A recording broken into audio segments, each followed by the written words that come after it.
Ma'asyiral muslimin yang dimuliakan Allah Subhanahu wa taala. Banyak perkara-perkara yang kita akan bahas seputar puasa Arafah ini.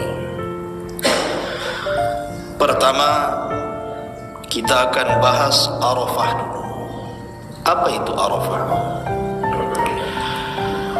Kemudian apa saja keutamaannya?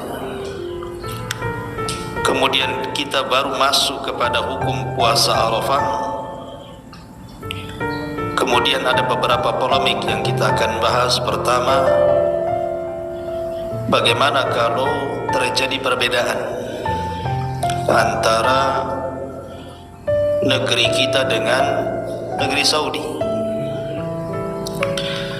Kemudian juga apakah Nabi SAW hanya puasa selama 10 awal bulan Dzulhijjah itu Arafah saja, ataukah puasa dari awal tanggal 1 sampai tanggal 9? Ini seputar ini yang kita akan bahas beberapa menit ke depan. Ma'asyiral muslimin yang dimuliakan Allah Subhanahu wa taala. Kita tahu bahwa hari Arafah adalah hari di mana orang-orang yang haji sedang wukuf di Jabal Arafah, dan itu tepat di tanggal 9 bulan Dzulhijjah. Adapun kenapa kemudian Arafah disebut Arafah, Al-Imam Al-Qurtubi rahimahullahu ta'ala menyebutkan dalam tafsirnya dan juga yang lainnya. Qalu, para ulama mengatakan, fi tasmiyati Arafata, pada penamaan kenapa tempat itu disebut Arafah, dan sampai hari ini manusia menyebutnya sebagai Arafah. Ada yang mengatakan, pendapat ulama, li'anna an-nasa yata'arafuna fihi, karena manusia yang berkumpul dari berbagai macam negeri kemudian tumplek di Jabal Arafah, kemudian satu dengan yang lain saling mengenali. Saling mengenali. Oh, ini nampaknya orang Batam nih, gitu. Ah, ini nampaknya orang Padang nih. Mungkin dari dialeknya mungkin ya. Ini orang Arab, jelas bahasa Arab dia kan. Gitu. Jadi saling mengenal satu dengan yang lainnya, atau mungkin kenalan satu dengan yang lainnya. Makanya kemudian Jabal itu disebut Jabal Arafah. Kemudian juga ada yang mengatakan bahwa li'anna Jibril alaihi salam tafa bi Ibrahim. Jadi tatkala Jibril alaihi salatu wassalam di masa era Nabi Ibrahim alaihi salatu wassalam melaksanakan tawaf bersama Nabi Ibrahim,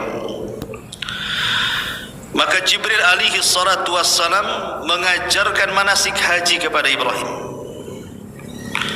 dan mengatakan kepada Ibrahim, a'arafta, apakah engkau tahu wahai Ibrahim yang ini? A'arafta, apakah engkau tahu Ibrahim yang itu? Kemudian Ibrahim pun belajar kepada Jibril dan mengatakan, araftu, aku tahu. Ketika Ibrahim mengatakan araftu, maka Jabal itu disebut Jabal Arafah. Ada yang mengatakan seperti itu. Ada juga yang mengatakan bahwa disebut Arafah ini li'anna Adam alaihi salam lamma uhbita minal jannah huwa wa Hawa iltaqaya fi dhalikal makan fa'arafaha fa'arafathu. Tatkala Adam alaihi salatu wassalam dan juga istrinya Hawa diturunkan dari surga, kemudian Allah pisahkan turunnya. Kalau Hawa ada yang mengatakan di Jeddah, adapun Adam diperselisihkan, ada yang mengatakan di Sri Lanka, India, ada yang mengatakan di tempat lain. Kemudian keduanya saling mencari. antara Hawa dan juga Adam. Maka ketika jarak mereka sudah dekat yang disebut dengan Muzdalifah, kemudian mereka betul-betul ketemu, akhirnya Adam mengenali Hawa dan Hawa pun mengenali Adam. Di tempat pertemuannya itulah disebut Jabal Arafah, karena saling mengenal satu dengan yang lainnya. Itu disebut Arafah. Arafah itu dari ta'aruf.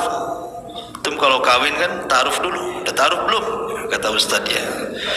Belum, jangan. Nanti sama dengan beli kucing dalam karung. Maunya putih, tahu-tahu hitam pula. Itu maksudnya. Istilahnya ta'aruf itu kenalan dulu. Ya. Inilah yang disebutkan oleh Al-Imam Al-Qurtubi rahimahullahu ta'ala, bahwa kenapa tempat itu disebut Arafah. Ma'asyiral muslimin yang dimuliakan Allah Azza wa Jalla. Dan Arafah sendiri itu sangat terkenal ketika dikaitkan dengan ibadah penyempurna Islam, ibadah haji. Kenapa? Karena puncak rukun haji yang paling besar itu terjadi di Arafah.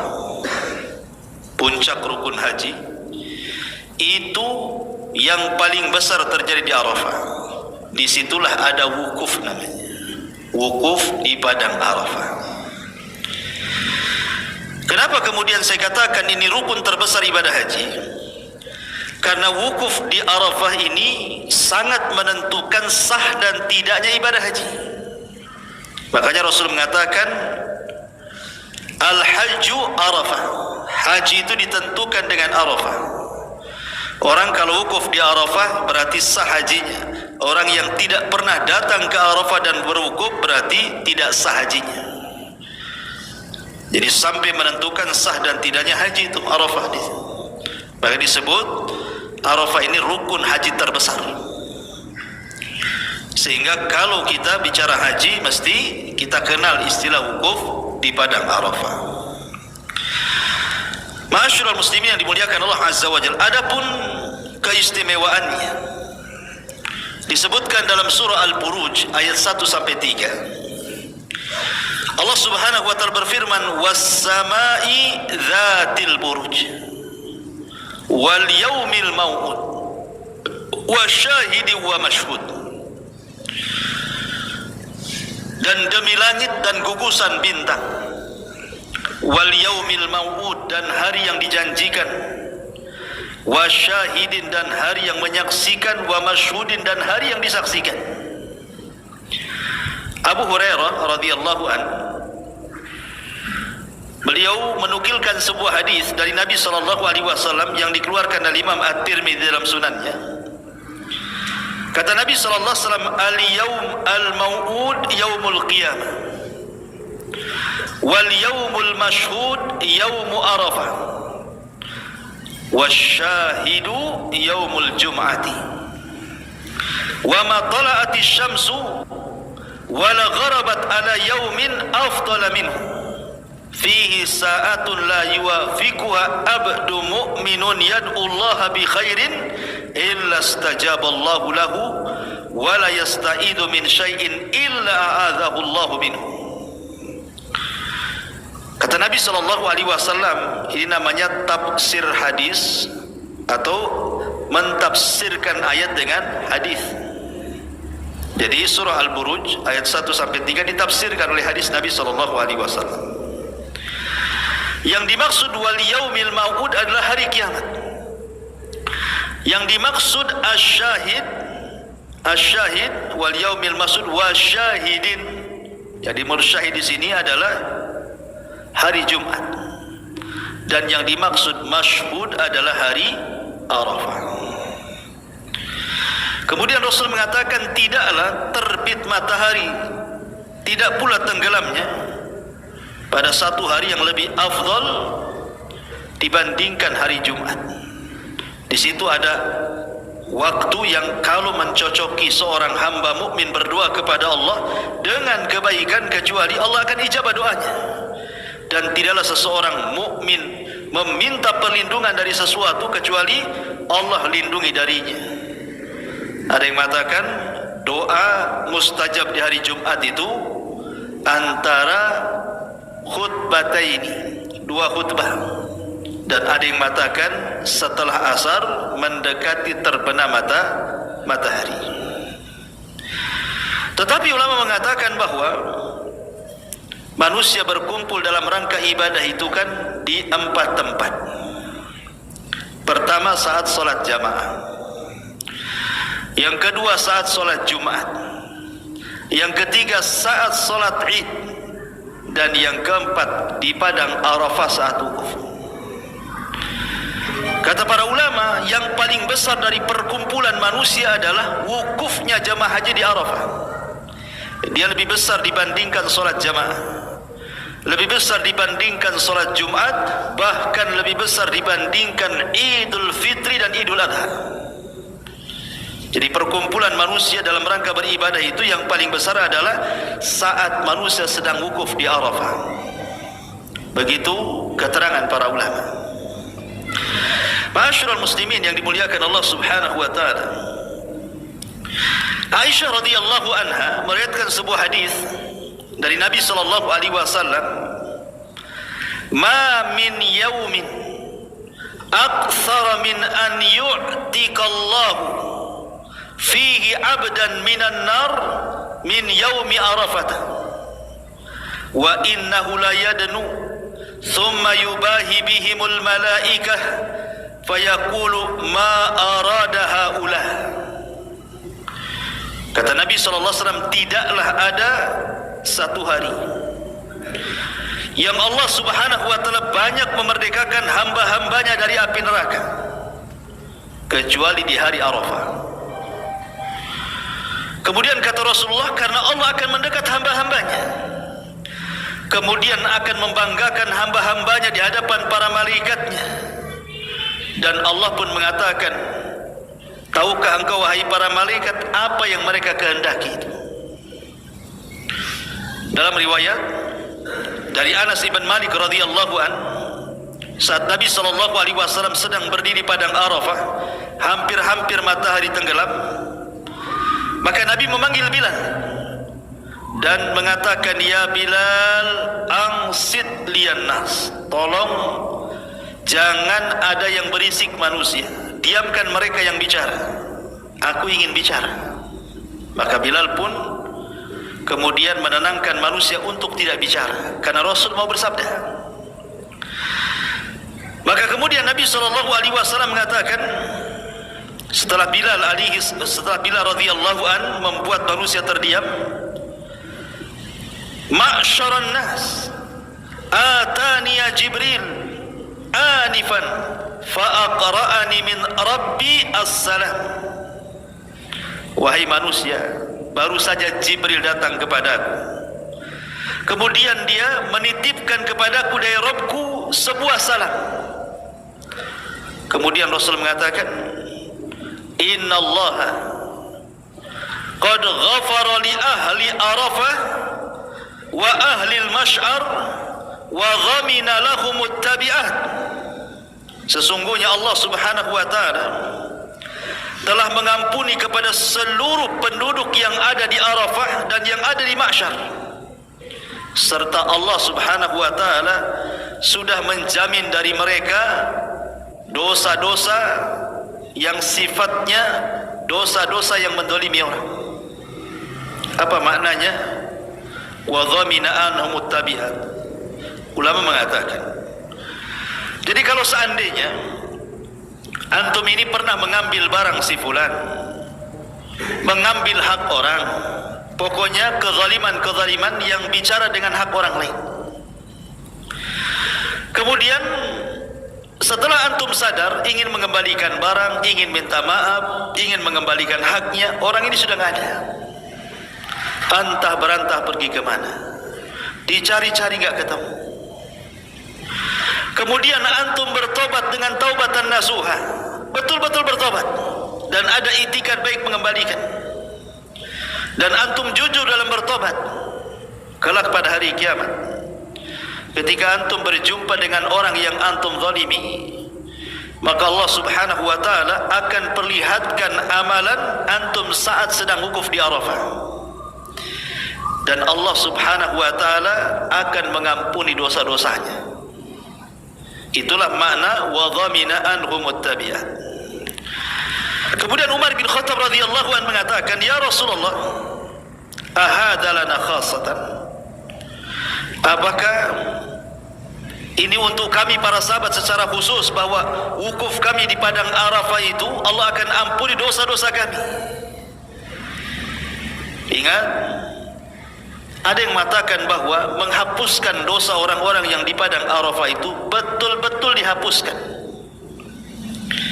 Karena ada hadis yang mengatakan bahwa di antara pahala orang yang haji itu ketika pulang kayaumin waladathu ummuhu, seperti bayi yang baru dilahirkan. Apakah bayi yang baru dilahirkan punya dosa? Kan enggak punya dosa. Berarti ketika Allah Subhanahu wa taala mengampuni manusia di padang Arafah karena keikhlasan mereka berdoa di situ meminta ampunan kepada Allah Azza wa Jalla, betul-betul taubatan nasuha, dengan taubat sejujur-jujurnya kepada Allah, maka dia pulang sudah tidak membuat dosa. Artinya Allah ampuni semua dosa. Ma'asyiral muslimin yang dimuliakan Allah Azza wa Jalla, ketika Umar radhiyallahu anhu mengatakan, apakah itu khusus bagi kami? Maka Nabi mengatakan, tidak, waliman ata min ba'dikum ila yaumil qiyamah. Ini berlaku kepada siapapun yang datang sepeninggalmu wahai Umar sampai kiamat. Siapapun yang wukuf di Arafah, berdoa kepada Allah, bermunajat kepada Allah Azza wa Jal, maka akan diampuni dosa-dosanya. Makanya kalimat yang pertama kali diajarkan Allah Subhanahu wa taala kepada Adam saat di padang Arafah, apa kalimatnya? Rabbana zalamna anfusana wa illam taghfir lana wa tarhamna lanakunanna minal khasirin.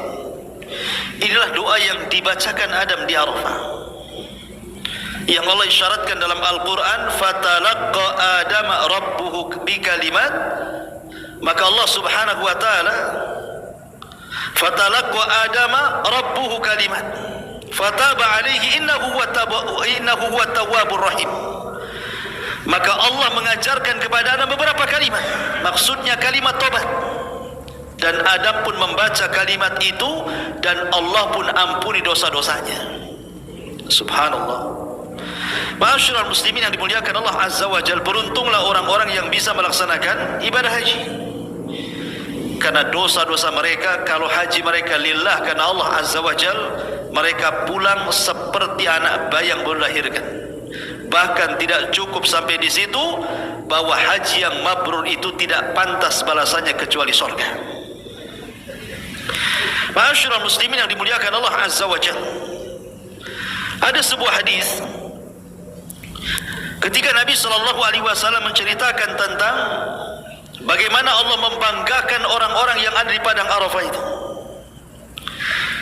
Ingat, ketika Allah Subhanahu wa taala menciptakan Adam, apa ucapan para malaikat? Ucapan para malaikat mengatakan, apakah engkau akan menciptakan makhluk ya Rabb, orang-orang yang akan merusak, makhluk yang akan merusak dan menumpahkan darah, kan gitu. Tapi Allah mengatakan, inni a'lamu ma la ta'lam. Aku lebih tahu ciptaanku dibandingkan kalian.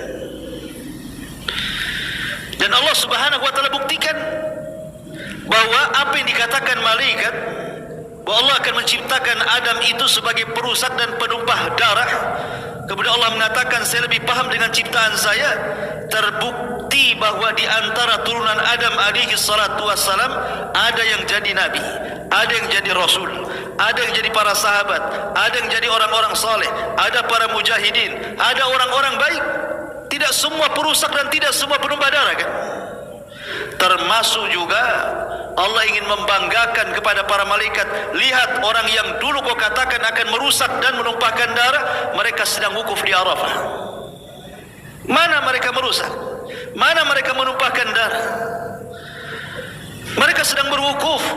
Mereka meninggalkan negerinya, Mereka meninggalkan keluarganya, sebagian mereka membawa hartanya, habis di jalan dengan hartanya. Mereka hanya datang ke situ untuk berwukuf, bermunajat kepadaku, sehingga Allah Subhanahu wa taala kemudian berbangga dengan para malaikatnya. Tsumma yubahi bikumul malaikah. Allah pun berbangga di hadapan para malaikatnya. Lihat mereka sedang bermunajat kepadaku. Ma'asyiral muslimin yang dimuliakan Allah Azza wa Jalla. Dan secara umum hari Arafah itu masuk dalam satu di antara 4 bulan yang disebutkan Asyhurul Hurum dalam At-Taubah 36. Kemudian juga hari Arafah itu masuk pada ayyam ma'lumat, hari-hari yang diketahui atau disebut dengan Asyhurul Hajj, bulan-bulan haji, dan itu bulan istimewa.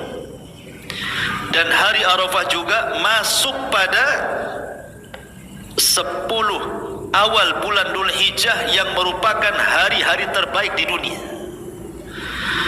Kemudian hari Arafah juga adalah hari Id bagi kita kaum muslimin.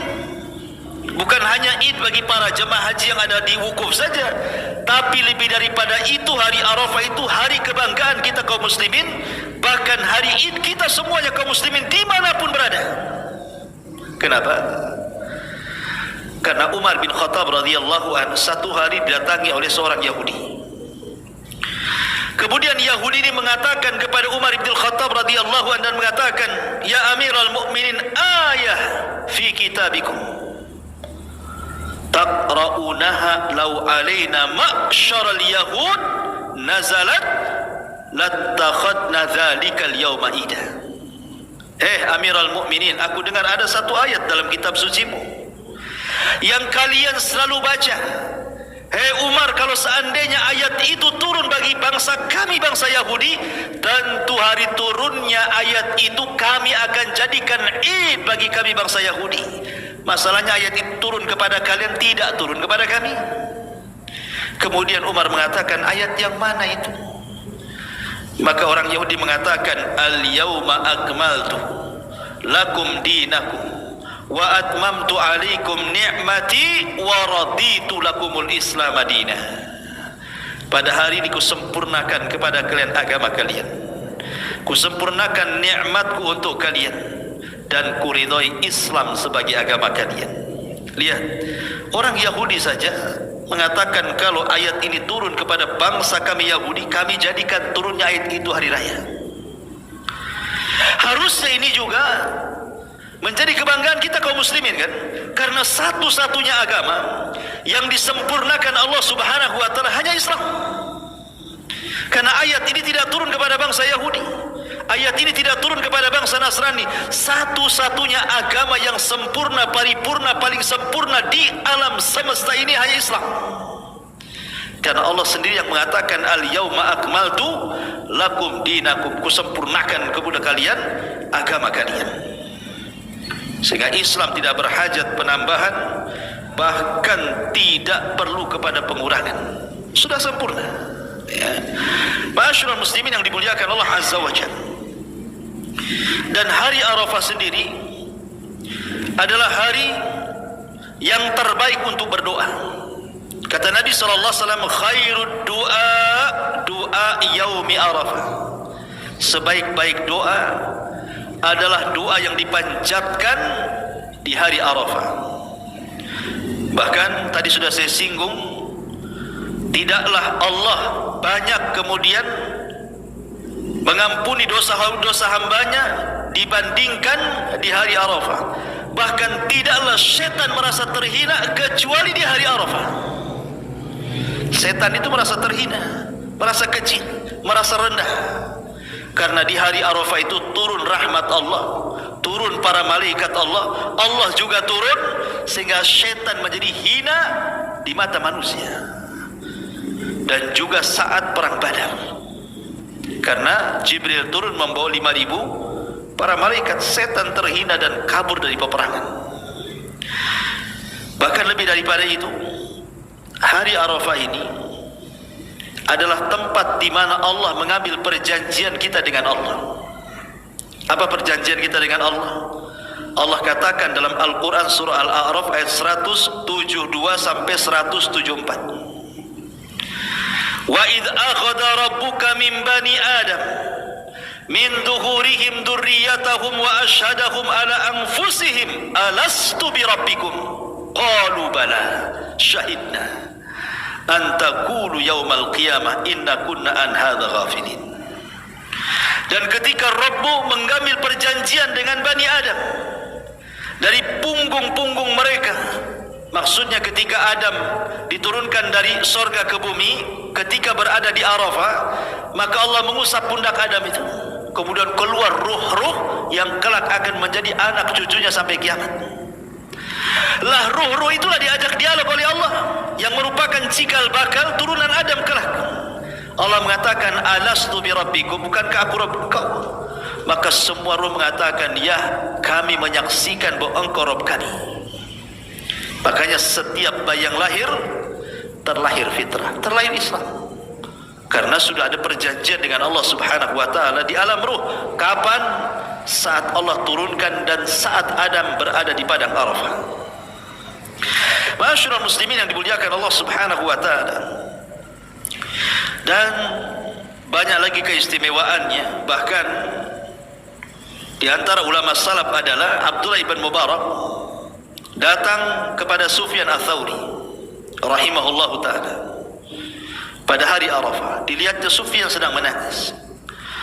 Kemudian kata Ibnu Mubarak kepada Sufyan Ats-Tsauri, ma aswa'u hadzal jam'i halan. Wahai imam, di antara semua yang datang wukuf di padang Arafah itu, siapa orang yang paling jelek di antara mereka? Maka Sufyan Ats-Tsauri mengatakan, alladzi yadhunnu anna Allah la yaghfir lahu. Orang yang menyangka bahwa Allah tidak mengampuni dosa-dosanya. Jadi saat manusia wukuf, kemudian karena dia banyak dosa gitu ya, dari kecil sampai tua dia berdosa, kemudian haji. Saat diwukuf malah kemudian terfikir karena terlampau banyak dosanya, gak mungkin Allah ampuni saya. Maka kata Sufyan Ats-Tsauri, inilah seburuk-buruk manusia di padang Arafah, menyangka bahwa Allah tidak mengampuni dia. Kata, Allah akan mengampuni kamu. Ya. Ma'asyiral muslimin yang dimuliakan Allah Azza wa Jalla. Taib, kita masuk pada puasa Arafah. Kalau kita cerita tentang puasa Arafah, apakah Nabi SAW hanya berpuasa di Arafah saja di tanggal 9 dan menganjurkan puasa tanggal 9, ataukah Nabi SAW juga berpuasa di tanggal 1 sampai tanggal 9 hari Arafah? Ini yang menjadi polemik para ulama. Ma'asyiral muslimin yang dimuliakan Allah Azza wa Jalla. Kenapa terjadi polemik itu? Karena ada hadis Aisyah Ummul Mukminin radhiyallahu anha yang mengatakan bahwa saat Rasul di gilirannya, Aisyah tidak pernah melihat Rasul berpuasa. Artinya tidak ada puasa mulai tanggal 1 kecuali tanggal 9 hari Arafah. Tetapi kalau kita melihat riwayat istri-istri Nabi yang lainnya seperti Hafsah atau Ummu Salamah atau yang lainnya, justru mereka mengatakan terbalik dari apa yang dikatakan Aisyah. Justru mereka mengatakan Rasul berpuasa pada tanggal 1. Inilah yang kemudian menjadi tradisi salafus saleh, baik kalangan para sahabat ataupun para tabi'in. Mereka berpuasa dari tanggal 1 sampai tanggal 9. Di antaranya adalah Abdullah ibn Umar radhiyallahu anhuma. Abdullah ibn Umar radhiyallahu anhuma, apabila datang bulan Dzulhijjah maka dia berpuasa tanggal 1 sampai tanggal 9. Begitu juga para tabi'in, seperti yang dilakukan oleh Muhammad ibn Sirin, Al-Imam Qatadah ibn Di'amah, termasuk juga pembesar tabi'in namanya Hasan Al-Basri rahimahullahu ta'ala. Para tabi'in ini mereka berpuasa dari tanggal 1 sampai tanggal 9. Bahkan sebagian para ulama mengatakan inilah pendapat aktsarul ulama, kebanyakan para ulama. Puasa itu tanggal 1 sampai tanggal 9. Tetapi bagi orang yang kemudian berhujah dengan hujah Aisyah radhiyallahu anha, sebagian ulama hendak menjama antara riwayat Aisyah dan Hafsah serta yang lainnya. Boleh jadi Nabi SAW itu dia berpuasa mulai tanggal 1 sampai tanggal 9, tapi ketika giliran di rumah Aisyah radhiyallahu anha dia tidak berpuasa karena ada penghalang. Boleh jadi dia sedang sakit, ya. Boleh jadi ada hal-hal yang menghalangi dia puasa sehingga Aisyah menyangka tidak puasa. Atau juga dipahami bahwa seperti yang dipahami oleh Al-Hafidz Ibnu Hajar rahimahullahu taala, boleh jadi Rasul itu kadang puasa kadang tidak. Tapi yang jelas bahwa yang paling utama wallahu alam dan dipendapat kebanyakan para ulama, puasa tanggal 1 sampai tanggal 9 atau berpuasa sebagian besarnya dari tanggal 1 sampai tanggal 9 itu. Wallahu alam. Ya. Baik. Kalau ini sudah kita pecahkan, sekarang kita masuk pada puasa Arafah apabila kemudian berbeda waktu dengan puasa kita. Karena begini, ikhwan,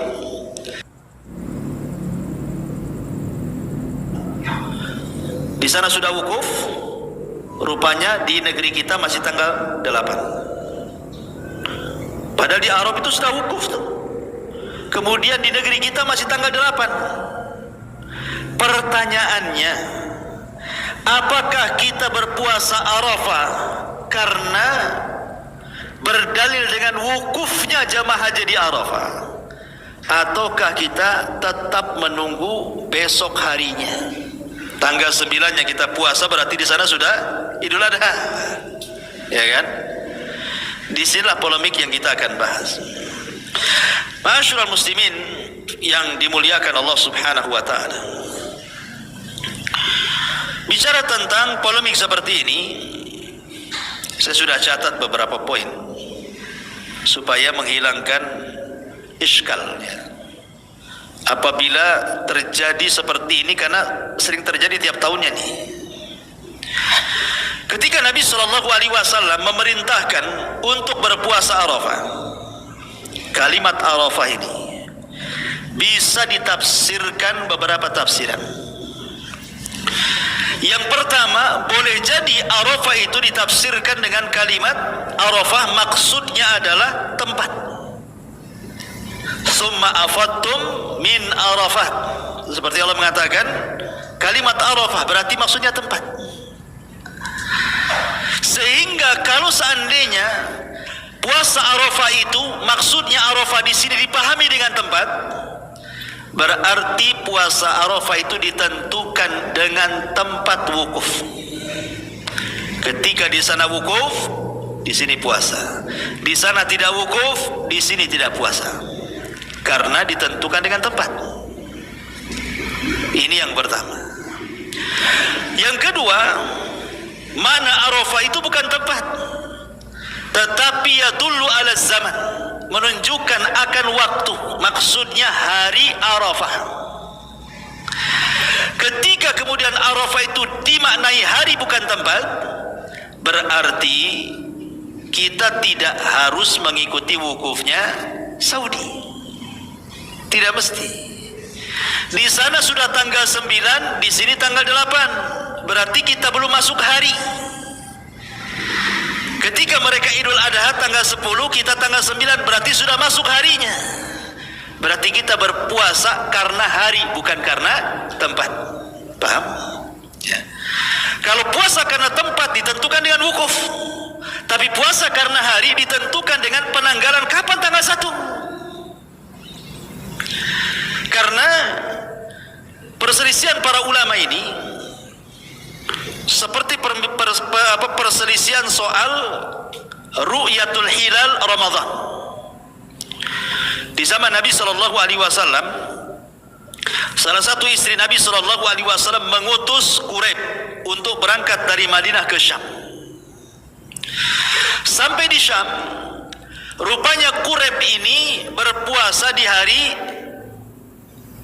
Jumat, 1 Ramadannya itu. Kemudian pertengahan Ramadan Quraib pulang ke Madinah. berjumpa dengan Abdullah bin Abbas. Kemudian Abdullah bin Abbas ditanya oleh Quraib ini, wahai Ibnu Abbas, kapan mulai puasa di Madinah ini?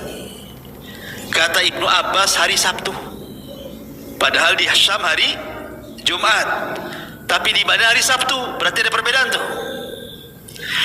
Kemudian Quraib ini mengatakan kepada Ibnu Abbas, tidak cukupkah dengan Muawiyah bin Abi Sufyan melihat bulan di sana? Tidak cukupkah dengan Muawiyah bin Abi Sufyan melihat bulan di sana? Artinya kenapa enggak ikut Syam? Kenapa kok Madinah ikut sendiri? Maka Ibnu Abbas dengan tegas mengatakan, hakadza ma amara Nabi sallallahu alaihi wasallam. Justru inilah yang benar yang diperintahkan Nabi SAW. Ketika kami melihat bulan terhalang, maka kami genapkan. Sehingga kami tidak melihat bulan di sana, melihat bulan, maka mereka ganjilkan. Maka itu juga perbedaan matali antara Saudi Arabia dengan negeri kita tuh. Di sana melihat berarti ditentukan tanggal 1. Berarti bulan Zulqa'dahnya hanya 29. Tanggal 30-nya tanggal 1 Dzulhijjah. Kemudian di negeri kita rupanya tanggal 29 ketika melihat bulan, penentuan besoknya Dzulhijjah tak nampak pula karena mendung. Akhirnya Dzulqa'dahnya digenapkan tanggal 30, baru tanggal 1-nya setelah tanggal 30, berarti selisih 1 hari itu jadinya kan? Ya. Selisih 1 hari. Duluan sana karena melihat, ya. Kita tidak melihat, berarti selisih 1 hari. Lah karena ada perbedaan matali seperti ini, maka kata para ulama bahwa puasa Arafah bagi yang mengartikan itu hari, berarti kita tidak boleh puasa kalau belum masuk tanggalnya. Tapi kalau dipahami tempat, walaupun seandainya nih di negeri kita ini masih tanggal 8, tapi di sana sudah wukuf, tetap kita harus puasa Arafah walaupun idnya ikut pemerintah. Polemik di sini. Anda memahami Arafah itu tempat ataukah memahami Arafah itu hari? Itu saja sebenarnya polemiknya. Bagi yang memahami Arafah tempat berarti wukuf sebagai patokan orang itu puasa. Sana wukuf, kita puasa. Mau tanggal 8 terserah. Yang penting sana wukuf. Ya. Tapi bagi yang mengatakan bahwa Arafah itu hari, artinya berkaitan dengan hari, bukan dengan tempat, berarti menunggu tanggal 9, bukan menunggu wukuf. Dan hampir semua puasa sunnah itu berkaitan dengan hari, bukan dengan tempat. Asyura berkaitan dengan hari, Syawal berkaitan dengan hari, ya, Muharram berkaitan dengan hari. Termasuk juga pendapat yang kuat wallahu alam bahwa Arafah itu berkaitan dengan hari, bukan dengan tempat. Sehingga kita tidak perlu mengikuti wukufnya Saudi kalau belum sampai di tanggal 9. Bisa dipahami ini, ya. Kenapa demikian? Ada alasan lain. Karena kata para ulama bahwa berdasarkan hadis Nabi sallallahu alaihi wasallam, saumukum yauma tasumun wa fitrukum yauma tuftirun.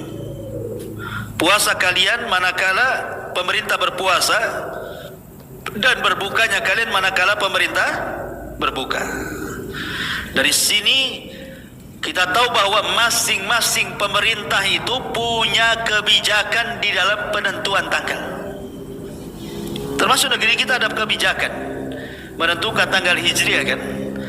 Maka mengikuti pemerintah lebih baik dibandingkan menyelisihinya, karena itu akidah ahli sunnah. Kita harus mengikuti pemerintah.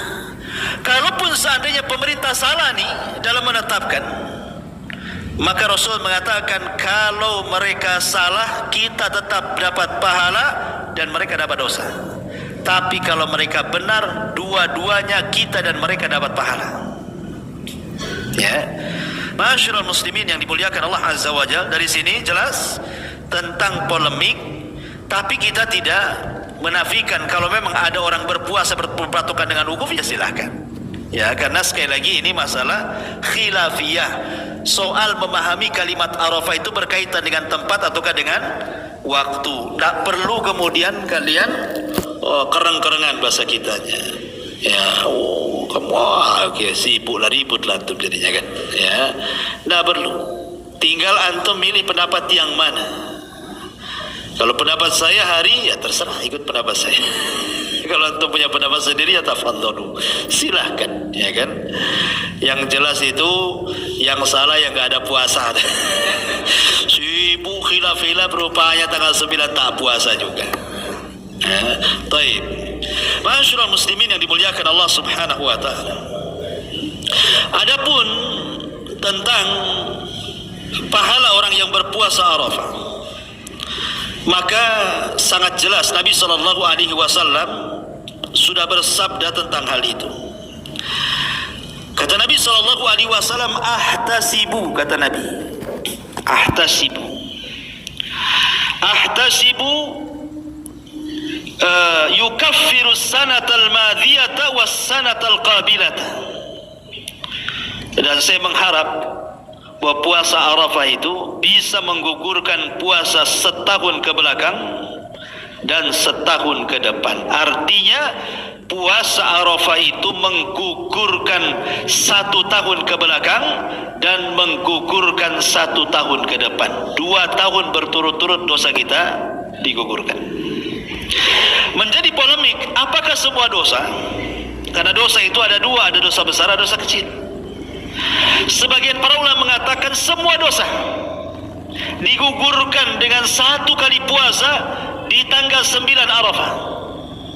Karena Rasul mengatakan secara umum yukaffiru sanatal madhiyatal baqiyah, menggugurkan dosa ke belakang setahun dan ke depan 1 tahun. Artinya semua dosa, mau kecilnya mau besarnya, dengan cukup 1 kali puasa di Arafah gugur semuanya. Ini satu pendapat. Tetapi jumhur mayoritas ulama mengatakan tidak. Yang dihapus itu hanya dosa-dosa kecil saja. Dosa besar tidak dihapus. Karena dosa besar itu tidak bisa dihapus dengan sholat.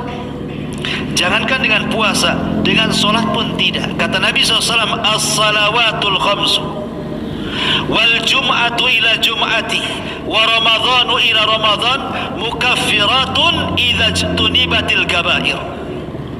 Antara sholat 5 waktu dari 5 waktu yang lainnya, dari zuhur ke asar, asar ke maghrib, maghrib ke isya, isya ke subuh, subuh ke zuhur, itu maksudnya, atau Jumat ke Jumat, atau Ramadan ke Ramadan, bisa menggugurkan dosa, maksudnya dosa kecil, selama dia menjauhi dosa besar.